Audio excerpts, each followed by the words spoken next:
eyes still closed, and there was no response from my husband. And that's when I did open my eyes and I looked straight ahead. And there was this thing, this creature, standing at the foot of my bed.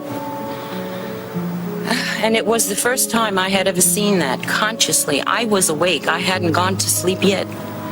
I was saying my prayers. So by this time, my legs were numb. And I sat up in bed, dragging my heavy legs with me, and turned up behind me and threw a pillow, big pillow, that I made. You would think that I stuffed them with rocks because it was heavy. And I hit him too, that creature. And my next conscious memory, fragmented memory, was seeing white fabric flow up and over my eyes and then down again. And then I felt something, perhaps little fists or maybe an instrument, pounding on my back. And that was all I remembered.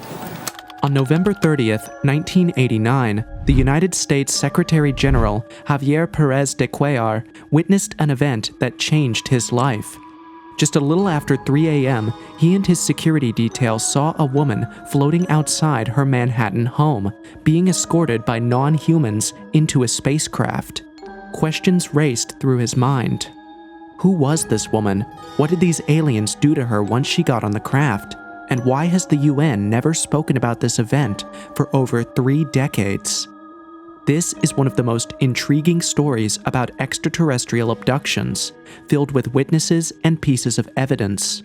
It highlights some of the never-known details about what happened that November morning. A lot can happen during a night drive, but nothing could have prepared Dan and Richard, 2 security operatives, for what they were about to experience. Sitting at the base of a high-rise building in Brooklyn by the FDR Drive, the 2 men casually observed their surroundings on the 30th of November, 1989. It was about 3 a.m., and traffic was quite light for road users. One of the men removed a stick of chewing gum from his pocket and popped it into his mouth. However, he noticed something strange with the silver wrap that initially held his gum. There was an unusual reddish glow reflection coming from it. He quickly looked through the windshield to see where this strange light came from, and his mouth dropped in a mix of shock and surprise as he saw it. Just about a couple of blocks from where they were, an oval-shaped craft hovered over them. The reddish light coming from it soon became a bluish light. As both men watched this unusual sight, they were unprepared for what happened next. From one of the windows of the apartments in the building, they both watched in shock as a woman in a white sleeping gown floated out of the window, accompanied by 3 of the ugliest creatures they had ever seen. On the Brooklyn Bridge, just some meters away, another woman, Janet Kimball, had seen the bluish light from the craft, as well as the floating woman. After tucking in her 2 sons and putting them to sleep, an exhausted housewife, Linda Napolitano, or Cortile as some people preferred to call her, made her way to the bedroom to sleep. Her husband, Steve, was fast asleep and she couldn't wait to join him. At about 3 a.m., Linda was suddenly awake. She felt something touching her feet. Startled by this, she looked to see why she felt this way. She was shocked by what she saw, which I'm pretty sure to her looked like demons.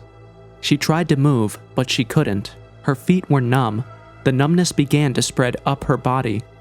She tried to scream at the 3 large-headed, bulging black-eyed creatures that she saw standing and grabbing her legs, but no sound came out of her mouth. Her husband Steve, who was lying beside her, was completely unaware of what was happening next to him.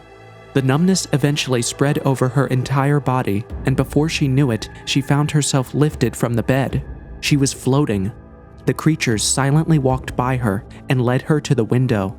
She and the remaining aliens curled in a fetal position as they levitated towards a giant ship beaming with a huge bluish-white light. As soon as they got into the craft, she was led to a room where she met other creatures. Most of their communication was done telepathically. A terrified Linda tried to scream, demanding answers, but she noticed that she could no longer speak English. Instead, her language was in an extraterrestrial tone that her captors understood. A a creature finally responded to her questions and told her that she was only there to visit. One of the aliens then touched her, and she felt an object injected into her nostril. Suddenly, almost as soon as it began, it was over. Linda found herself back in her room, on her bed. In the same town where Linda lived, there was an exceptionally curious and well-known UFOologist named Bud Hopkins. He was an author, researcher, and artist with some of his works on display in some of the most celebrated gallery centers and museums around the world.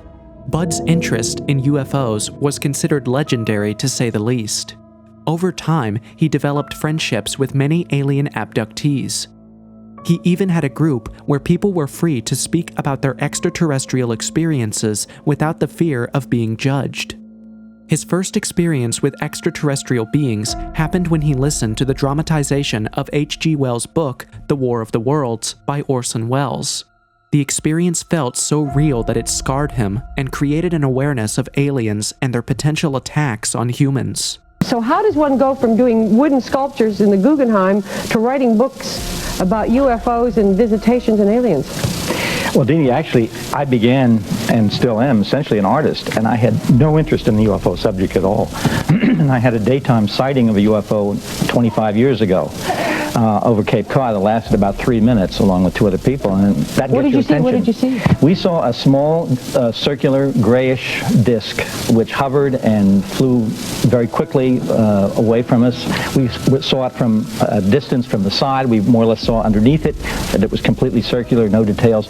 We tried to explain it every way we could, and then finally, as I was slowing down and we were looking at it, it suddenly shot across the road behind us very fast, and we jumped out. When he reported this sighting to the Otis Air National Guard base, it was ignored.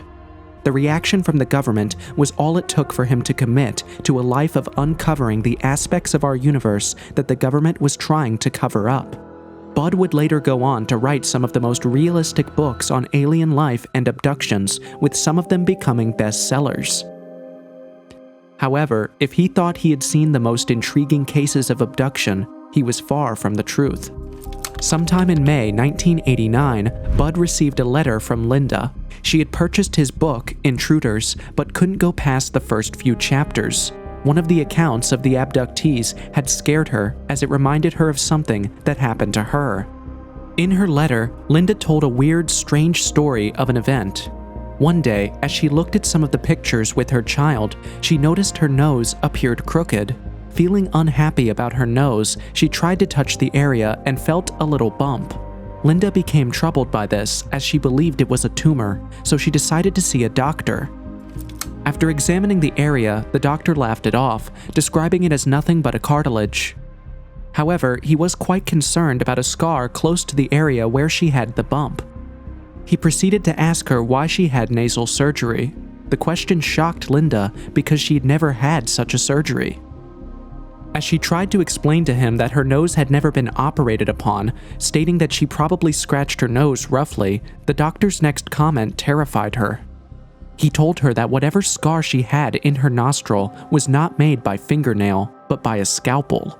Linda eventually goes to see her mother and asks her when her nose was operated on, and believe it or not, her mother tells her this never happened.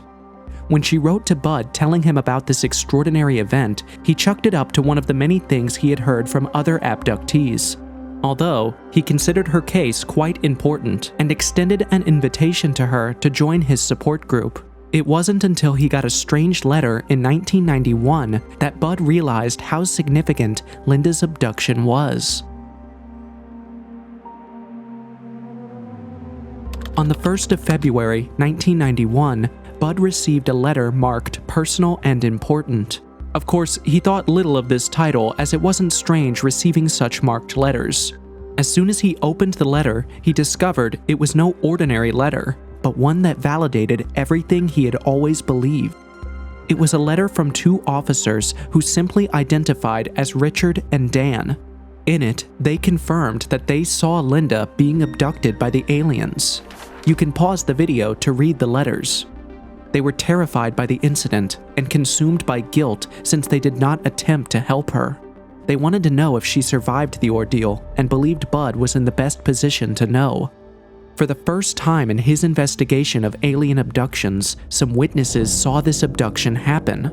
Although they were unwilling to openly identify themselves because of the nature of their jobs, Bud was thrilled about this new development.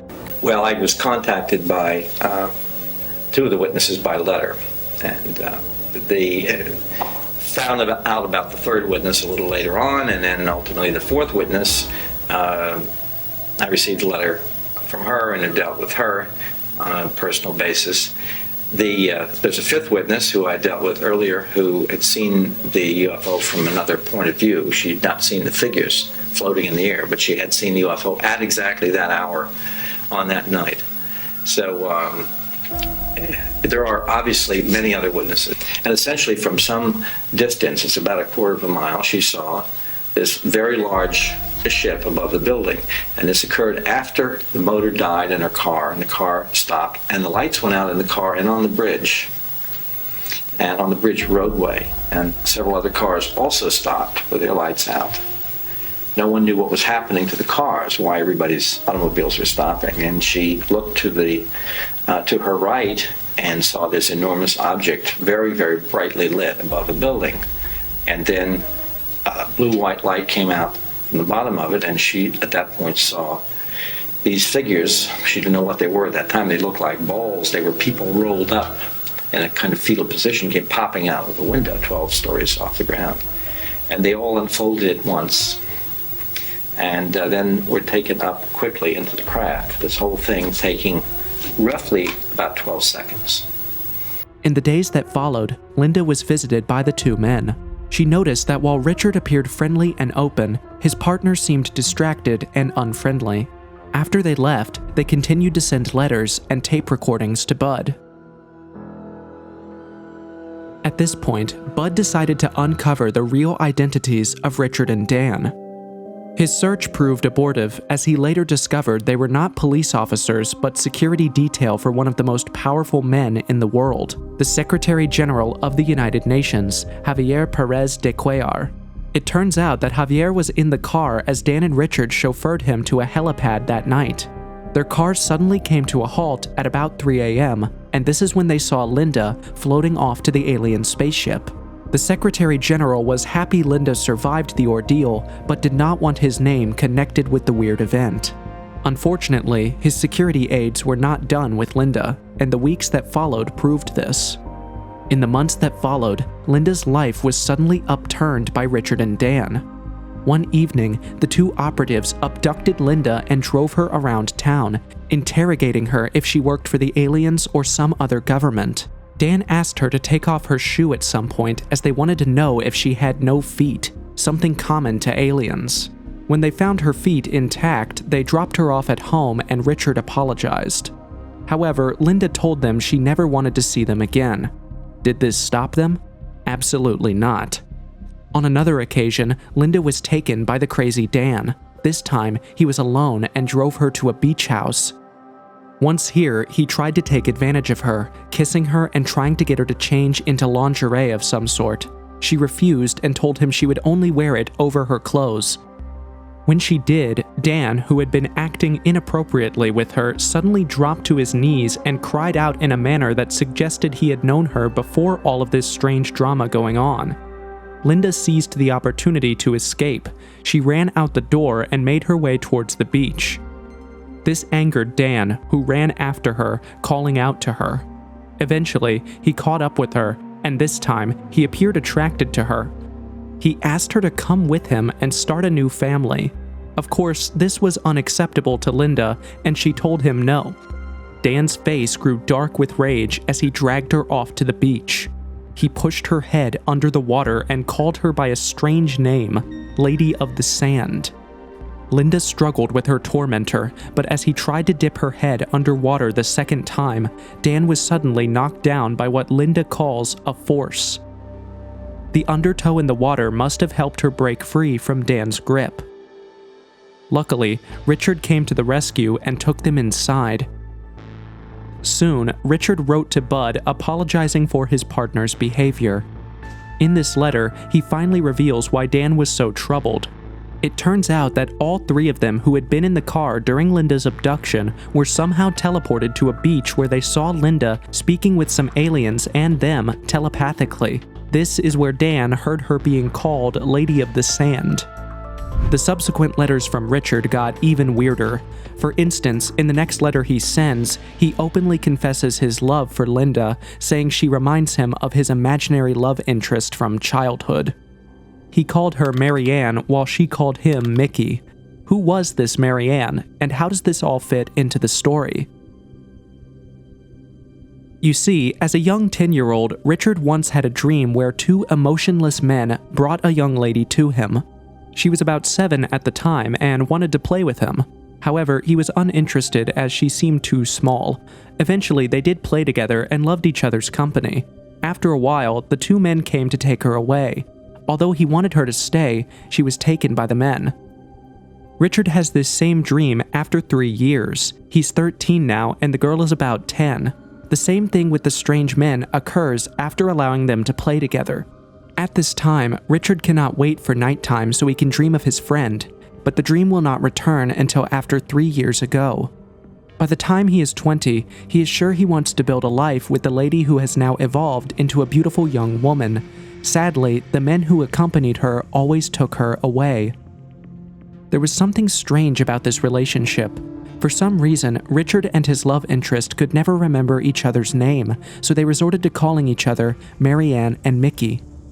After a while, the dreams stopped, but Richard's heart was set only on Maryanne.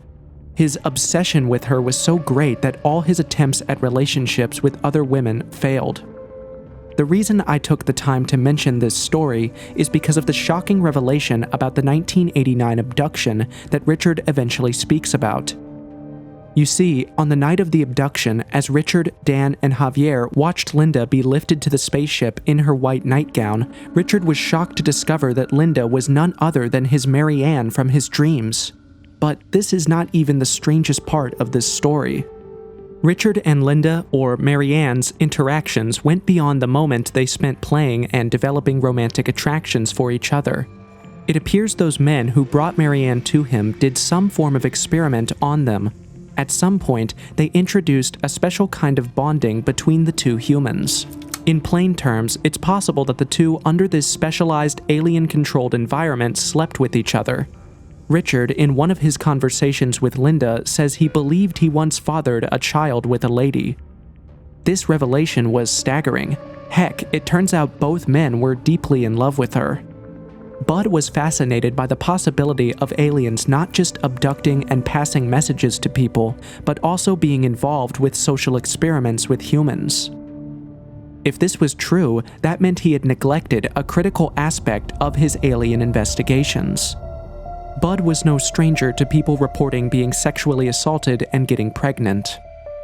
In some cases, the alien fetuses, or half-breeds, were removed from the woman's womb after a while and allowed to grow in their specialized environments. Yikes, this is scary just thinking about it. I guess this means there's more to the alien exploitation than is known.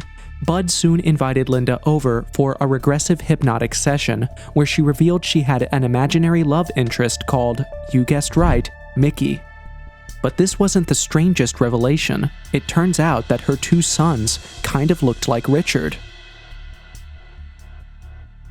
I found this story quite intriguing. A woman is abducted at 3 a.m., a unique time of the day believed to be a gateway into the Earth realm by multiple religious sects. She is taken into a ship and scarred by one of the aliens when he inserts something into her nostril. Again, this act is common among abductees. For instance, when another woman, Karina Sables, in faraway British Columbia, first had her extraterrestrial encounter, the beings left some marks on her. It's like a common thread in most UFO abduction stories. Back to our story, are there areas of this story that I find a little hard to believe?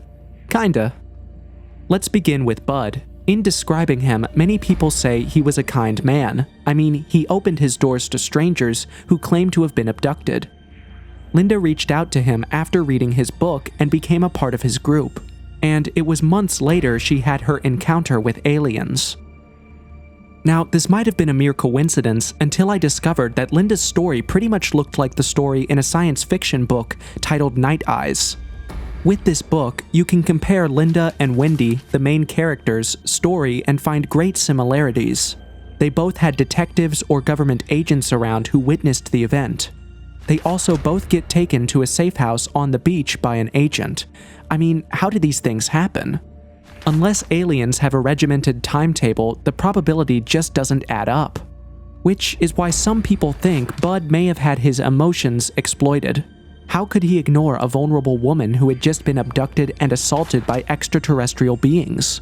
I also find it quite interesting that no one seemed to know the witnesses apart from Linda. No one ever saw Richard and Dan. The identity of the woman who saw Linda abducted while driving on the Brooklyn Bridge was truly never known. The name I have used here is a pseudonym used by Bud. Javier, the UN secretary who allegedly saw this, could also not serve as a witness. This is because his assistants said he was home asleep at the time of the purported abduction. Bud was also unwilling to conduct extensive investigations before taking Linda's side of the story, hook, line, and sinker.